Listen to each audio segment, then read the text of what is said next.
Henry VIII's other children.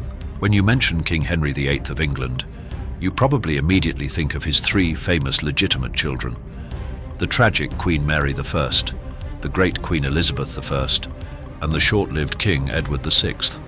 Their lives were full of upheaval, their reigns brief but brilliant, and the toxic relationships between the three half-siblings have become legendary. But the truth is, Henry VIII also had other children. One legitimate son, born into immense joy but who died far too soon. And many, many other illegitimate children. These are figures less mentioned in history books, whose lives were no less extraordinary than their famous half-siblings. From a notorious pirate, a master con artist, to the closest confidant of Queen Elizabeth I, or even the patron of the great playwright William Shakespeare himself. Today we're going to explore the stories of these forgotten children.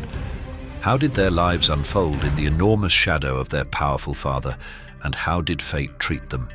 Let's begin this journey. Henry VIII ascended the throne at the age of 18, a young man full of vitality, described as having an extraordinary physique and angelic face. He was skilled in sports and arts, spoke Latin, and was admired across Europe. He married Catherine of Aragon, his brother's widow, in a marriage that initially seemed happy and full of promise. But this marriage began with tragedy. Catherine gave birth to a baby girl who was stillborn, but then joy erupted. Just 1 year later, on New Year's Day, 1511, the Queen gave birth to a healthy baby boy. The entire Kingdom of England lit up. The King and Queen were overwhelmed with happiness. Finally, the young king had what he craved most, a male heir to ensure the survival of the fragile Tudor dynasty. Henry VIII celebrated with unprecedented extravagance. He ordered bonfires across London, free wine flowed from fountains. The midwife was rewarded with a massive sum of money. The baby was named Henry, after his father and previous King Henry's. Just 5 days after his birth, a grand baptism was held, even though custom dictated Catherine should remain in bed for 30 days postpartum and couldn't attend. The infant prince was given the title Duke of Cornwall, a prestigious title reserved for the heir to the throne. Expensive gifts were constantly sent from lords and rulers everywhere. According to royal custom at the time, the king's children would be raised separately in a different palace for safety and health, cared for by wet nurses and personal staff. Prince Henry was taken to Richmond Palace. The king and queen frequently visited their son, and they held grand celebrations at Westminster Palace, with feasts, masques, and even jousting tournaments. Everything seemed too perfect, signaling a glorious era for the Tudor dynasty. But fate can sometimes be cruelly ironic. The mood of intense joy suddenly turned to despair. The king and queen received news that the infant prince had died after only 52 days. Queen Catherine was utterly devastated. The cause of death is unclear, but infant mortality rates were very high at the time. Some reports suggest the infant prince died of a bronchial infection. A state funeral was held for the prince's small coffin. The coffin was brought to Westminster Abbey by a barge covered in black cloth, with attendants in mourning, and 150 poor people paid to pray. By custom, parents were not allowed to attend their child's funeral. Henry VIII and Catherine of Aragon were completely broken. At the ages of 20 and 26, they still believed they had plenty of time to have more healthy children. But as history has proven, that did not happen. Catherine gave birth 4 more times, but 3 babies died shortly after birth, and only 1 daughter survived, Princess Mary. The sudden death of Henry, Duke of Cornwall, changed everything.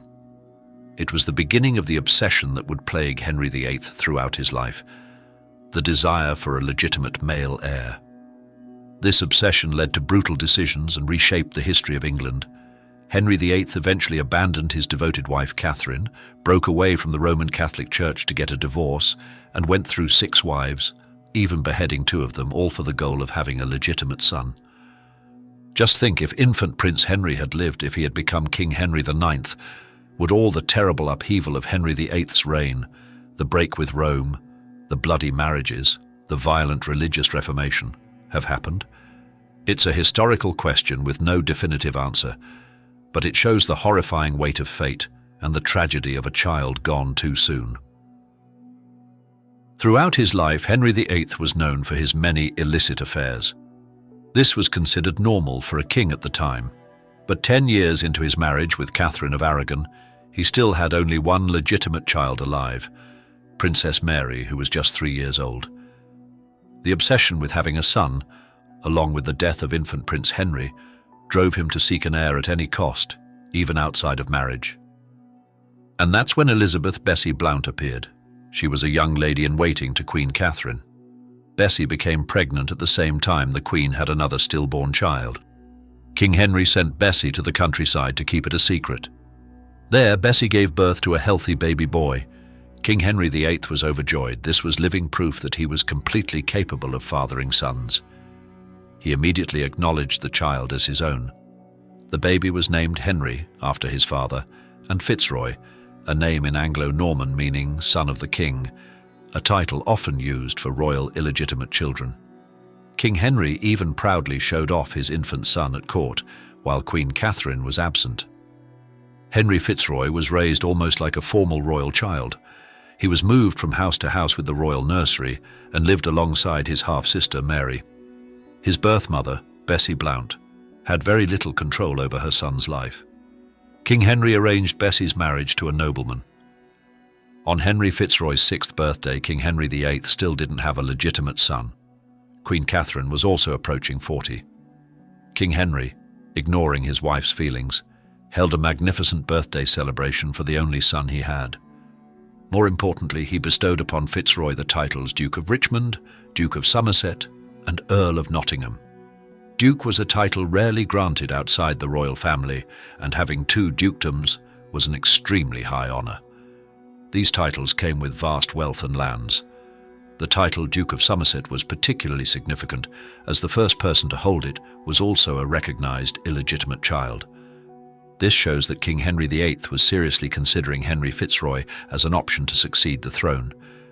The 6-year-old boy was even appointed Lord President of the Council of the North, nominally the head of government in northern England.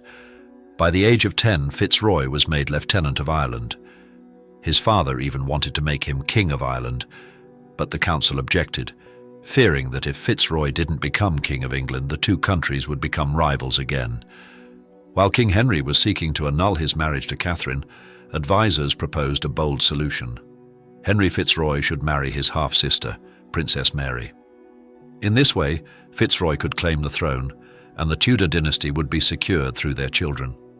The Pope was even willing to permit this consanguineous marriage. Crazy, isn't it? But it shows their desperate desire. However, Henry VIII was less keen on this idea than divorcing Catherine and marrying Anne Boleyn, hoping for more legitimate sons. So Henry Fitzroy instead married Lady Mary Howard. Fitzroy's new father-in-law, the Duke of Norfolk, was a close advisor to the king and Anne Boleyn's cousin, harboring hopes that his daughter might one day become queen. After King Henry beheaded Anne Boleyn and passed an act allowing him to designate his successor, whether legitimate or not, perhaps the king intended to make Henry Fitzroy his heir. But once again, fate intervened cruelly. Henry Fitzroy tragically contracted tuberculosis and died at the age of 17. Just 1 year later, King Henry finally had the legitimate son he had craved for so long, Edward. How ironic! After years of searching, hoping, even almost placing his trust in an illegitimate son, just as legitimate hope appeared, that talented and promising son passed away forever. The story of Henry Fitzroy is a testament to the immense pressure and instability in the lives of the Tudor children, even when they weren't the most famous ones.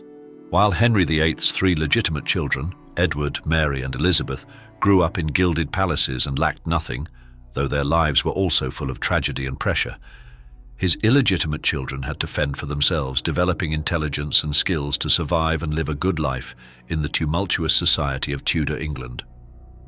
Let's start with a highly controversial figure, Thomas Stuckley. He was rumoured to be the son of King Henry VIII with Jane Pollard, the wife of a knight. What made people believe this possibility was that Thomas was advised and sponsored by people of unusually high status, including the king's brother-in-law, the Duke of Suffolk, and the Bishop of Exeter. Thomas joined the army and served under Edward Seymour, who later became regent for King Edward VI. When Seymour fell from power and was executed, an arrest warrant was also issued for Thomas, but he managed to escape to France and became a mercenary. King Henry II of France even sent him back to England on a secret mission. Thomas appeared before the young King Edward VI, then 15 years old, and claimed he was sent by the French to warn of an invasion plot, and that he had decided to be loyal to his brother. Edward believed Thomas, but the new regent John Dudley did not. After King Edward died, Thomas quickly spent his inherited fortune and returned to a life of mercenary work and theft. He was in and out of prison multiple times. Thanks to his remaining royal connections, he even married a wealthy woman, Anne Curtis, but quickly burned through his wife's money and sold her family's property. With another arrest warrant looming, Thomas abandoned his wife and fled to Italy. The next time he was heard from was when he was accused of piracy in England. But amazingly, he was released by Queen Elizabeth I, whom he had addressed with a surprising phrase, "Our dearest sister." Thomas even convinced Elizabeth to provide him with 5 ships and 100 men to establish a colony in Florida. But instead of going to Florida, he took his fleet to Ireland and began plundering ships belonging to France, Spain, and Portugal. After numerous complaints from world powers, Queen Elizabeth sent her navy to capture this unruly brother, but he was acquitted once again. Not stopping there, Thomas demanded his sister appoint him Marshal of Ireland, but Elizabeth refused, no longer fooled. Thomas Stukely, with his arrogant nature, declared that he did not care a fart for his sister, and offered his service to her enemy, King Philip II of Spain, also the former husband of Queen Mary I. He raised funds in Madrid and Rome to prepare for an invasion of Ireland on behalf of Spain. Pope Gregory XIII even supported this plan as part of a conspiracy to overthrow the Protestant Queen Elizabeth and install her Catholic cousin Mary Stuart on the throne. But on his way to Ireland, Thomas stopped in Portugal, where King Sebastian offered a more attractive deal, joining an invasion of Morocco. Thomas Stukely ended his adventurous, criminal and audacious life at the Battle of Alcazarquivir in Morocco, at the age of 58. And here's the dramatic, legendary detail. The legend says he was torn in half by a cannonball. Even more remarkably, it's rumored that Queen Elizabeth herself, the sister he relied on and then defied, supplied those cannons to the Moroccan army. Although this detail might just be legend, the story of Thomas Stukely is a vivid illustration of the tumultuous life of a royal, illegitimate child, having to rely on cunning and recklessness to survive, finally ending in a battle on a distant continent, a fitting end for his defiance. Next is the story of Catherine Carey. She is rumoured to be the daughter of King Henry VIII with Mary Boleyn, the sister of Anne Boleyn. Mary Boleyn was described as the more beautiful sister and caught King Henry's eye even before he became smitten with Anne. Mary married a courtier named William Carey. King Henry gave a suspiciously large wedding gift to the couple, perhaps to buy the husband's acceptance. Mary gave birth to 2 children, Catherine and Henry, both suspected of being King Henry VIII's children, although they bore the name of Mary's official husband. After Anne Boleyn became queen, she supported the education of her niece and nephew. It's even believed that young Catherine may have stayed with her Aunt Anne in the Tower of London to provide emotional support on the night before Anne's execution. Just imagine a young girl believed to be the king's daughter, the queen's niece, witnessing her beloved aunt being brutally executed like that. It must have been a terrifying memory that haunted her for life. At the age of 16, Catherine was appointed a lady-in-waiting to Henry VIII's subsequent queens, Anne of Cleves, who was rejected by the king after 6 months, and then her own cousin, Catherine Howard, who was also beheaded. Catherine Carey's life, though with fewer detailed accounts than Thomas Stukely's, shows the dangerous proximity to the centre of power and the tragedies of the court. She witnessed the downfall of the women around her, including her aunt and cousin, who were believed to share royal blood with her. Our source stops at Catherine Carey marrying a nobleman named Sir. And there was Henry Carey, Mary Boleyn's other son, also suspected of being the king's child. Information about him in the source is very limited, just enough to confirm his existence and the suspicion about his royal parentage. After Henry VIII's death in 1547, his 3 surviving legitimate children successively ascended the throne and ruled England. First was the short-lived King Edward VI, who became king at age 9 and died of tuberculosis at age 15. Edward was a young king passionate about reform and with a tendency for authoritarianism like his father, but he met a tragic end. Then came Queen Mary I, who overthrew Edward's succession plan and became queen after Lady Jane Grey's 9 days' reign. Mary restored Catholicism and was called Bloody Mary by history for her persecution of Protestants. She desperately longed for children to secure a Catholic throne, even enduring painful false pregnancies, but ultimately died childless at age 42. Finally was the great Queen Elizabeth I, daughter of the beheaded wife, Anne Boleyn. Elizabeth reigned for 45 years, ushering England into a golden age. She was described as resembling her father in her red hair, sharp intellect, and ruthlessness, but differed in one crucial aspect. She never married and had no children. What is the biggest irony in Henry VIII's history? The legitimate male heir he desperately craved to the point of breaking the church and beheading 2 wives was the sickly Edward VI, who died very young, childless. And ultimately none of Henry VIII's legitimate children, Edward, Mary, or Elizabeth, had children, meaning Henry VIII's direct lineage officially ended with Elizabeth. After Elizabeth's death, the English throne passed to James VI of Scotland, the grandson of Henry's sister, Margaret Tudor. But was this truly the end of Henry VIII's bloodline? Absolutely not.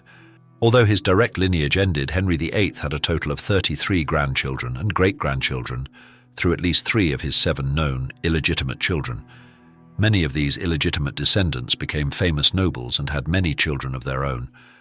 So while Henry VIII failed to secure his dynasty through legitimate offspring, his bloodline, his biological legacy, continued to exist and flourish through generations of illegitimate children and descendants.